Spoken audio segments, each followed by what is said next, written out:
अस्सलाम वालेकुम दोस्तों इस वीडियो में मैं आपको बताता हूँ कि आपने किस तरह से यूके में ई वीज़ा अप्लाई करना है। यूके में फ़िलहाल ई वीज़ा जो है वो बहुत ज़रूरी हो गया है बिकॉज़ दिसंबर 2024 के बाद आपके पास कोई फ़िज़िकल आइडेंटिटी नहीं होगी। आपके पास यहाँ पर रहने का जो परमिट होगा वो सिर्फ़ और सिर्फ़ ई वीज़ा होगा। तो ये ई वीज़ा ऐसा नहीं है कि आपको कोई एजेंट या गवर्नमेंट आपको खुद देगी। आपने उसके लिए अप्लाई करना है और आपने ये 31 दिसंबर 2024 से पहले-पहले करना है।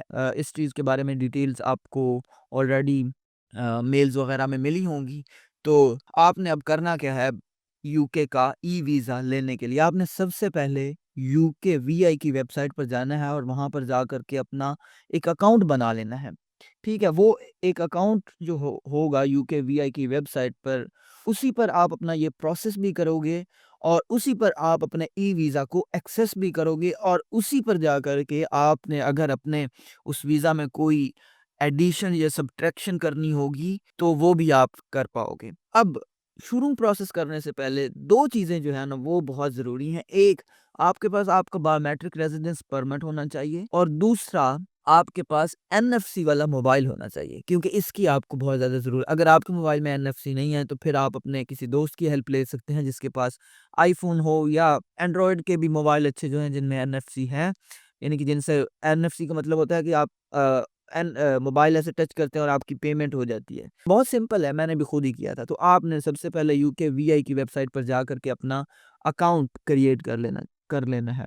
तो अकाउंट क्रिएट करने के लिए सिंपली आपसे आपका मोबाइल नंबर पूछेगा, ईमेल पूछेगा और कुछ पर्सनल डिटेल्स आपसे पूछेगा। अब उसके बाद फिर क्या करता है कि वो आपको डायरेक्ट करता है कि आपने एक जो है एप्लीकेशन जो है वो अपने मोबाइल में आपने डाउनलोड करनी है, ठीक है?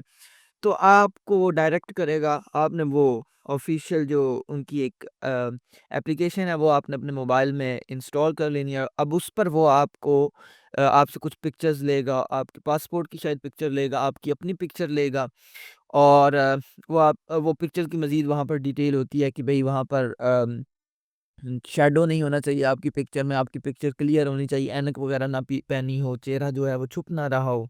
तो ख़ैर एक क्लियर कट आपने पिक्चर मोबाइल से बना सकते हैं, मैंने अपने मोबाइल से ही बनाई थी और मेरी अप्रूव हो गई थी फ़ौरन से पहले। तो ख़ैर वो आपने पिक्चर वगैरह आपने उस एप्लीकेशन पर बना लेनी है और फिर अ, आइडेंटिटी डॉक्यूमेंट जो या जो एनएफसी की ज़रूरत होती है, वो यहाँ पर इस पॉइंट पर ज़रूरत होती है और आपके पास बीआरपी होगा, बीआरपी पर एक चिप होती है, आपने सिंपली उस एप्लीकेशन पर जाकर के वो जो 1-2 ऑप्शंस होंगे वो आपको बताएगा, उस पर आपने जब क्लिक करना है तो फिर वो कहेगा कि भई प्रूफ योर आइडेंटिटी। तो आपने क्या करना है कि आपने अपना मोबाइल जो है वो उस चिप पर यानी कि उस अपने बायोमेट्रिक रेज़िडेंस परमिट के साथ टच करना है। बायोमेट्रिक रेज़िडेंस परमिट आपके मोबाइल एनएफसी वाले मोबाइल प से टच होना चाहिए। तो वो कुछ 2-4 सेकंड लेगा या 10 सेकंड में भी। तो उसके बाद फिर वो आपको कहेगा कि भाई your identity has been verified. फिर 2-4 आगे चीज़ें आप करोगे तो आपकी एप्लीकेशन जो है वो सबमिट हो जाएगी और उसके बाद फिर आपको थोड़े ही टाइम में शायद 24 घंटे में अगर सारे डॉक्यूमेंट्स जो आपने अपलोड किए हैं वो बिल्कुल वैलिड हैं और पिक्चर्स वगैरह क्लियर हैं, कोई मसला नहीं है, तो फिर आपको आई थिंक 24 घंटे के अंदर-अंदर आपको मेल आ जाएगी कि भई आपका जो ई वीज़ा है वो लग गया है। अब आप सिंपली यूके वीआई की वेबसाइट पर जाकर आपने लिखना है टैब में जाकर क्रोम की टैब में जाकर कि भई login for UK VI account. तो वहाँ पर नीचे यूके वीआई की जो वेबसाइट होगी उस पर आपने क्लिक करना है, नीचे जाएँगे साइन इन की ऑप्शन होगी वहाँ पर आपने साइन इन करना है। आपसे आपका आइडेंटिटी डॉक्यूमेंट पूछेगा जो कि आपका बीआरपी है अभी तक। आपने बीआरपी का नंबर एंटर करना है, आपसे डेट ऑफ बर्थ पूछेगा, आपको एक ओटीपी आएगा वो आपने एंटर करना है और आपको आपके ई वीज़ा पर एक्सेस मिल जाएगी, ठीक है? तो वहाँ पर अब आप देख सकते हैं कि आपके पास जो ई वीज़ा है वो कब तक वैलिड है। अब मुझे मतलब ई वीज़ा मिल गया है और मेरा चूँकि मेरी मई इनटेक थी तो मेरी मई इनटेक थी 2024 में, तो मेरा अब जो ई वीज़ा है वो मुझे मिला है सितंबर 2025 तक।